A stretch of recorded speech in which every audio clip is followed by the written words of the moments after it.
Ouroboros, l'histoire d'une tranche de vie de Manichéo. À nos enfants.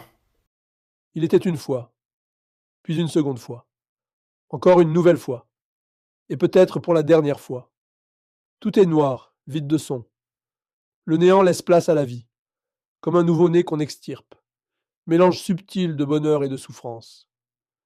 Pareil au réveil d'un matin difficile, une image blanche et nébuleuse apparaît peu à peu à mes yeux, encore très orbitée.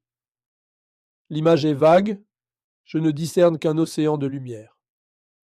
J'ai toujours les yeux fermés, mais ce grand voile étincelant m'aveugle. Difficile de comprendre où je suis maintenant que j'entends des braillements stridents de bébé. Est-ce le début ou la fin, le point final ou le point de départ? Les cris se mêlent au flou de ma vision. Suis-je endormi? Je ne sais même plus qui je suis, quand je suis. La notion de temps, autant que celle de l'espace, disparaît. Une plage?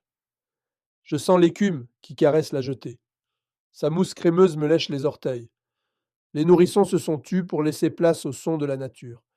La délicatesse du bruit des centaines de milliers de grains minéraux qui roulent les uns sur les autres, mus par la marée, est apaisante. La houle va et vient sur le quartz cristallisé.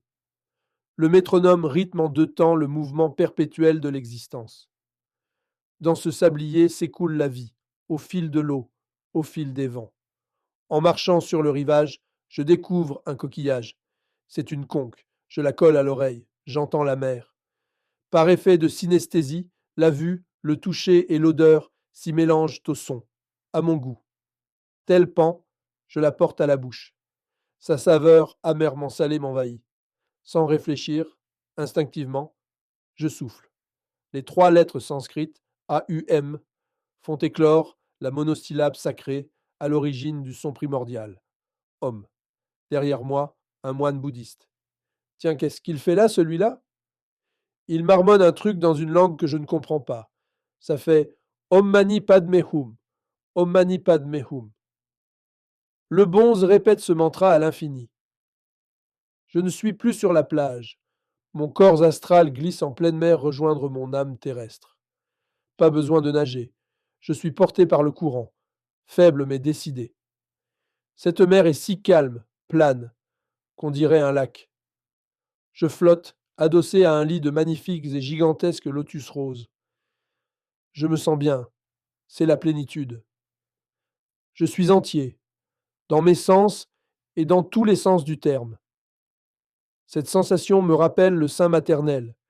J'avais toujours souhaité y retourner. Je suis conscient d'être si profondément inconscient. Après avoir été si abîmé, séparé, cassé et divisé, je suis enfin en harmonie, redevenu moi. Un sentiment d'absolu et d'unité transcende l'éternité. Plus d'angoisse, c'est la paix de l'âme sans la mort. Mais suis-je encore en vie? Ai-je enfin trouvé l'ataraxie?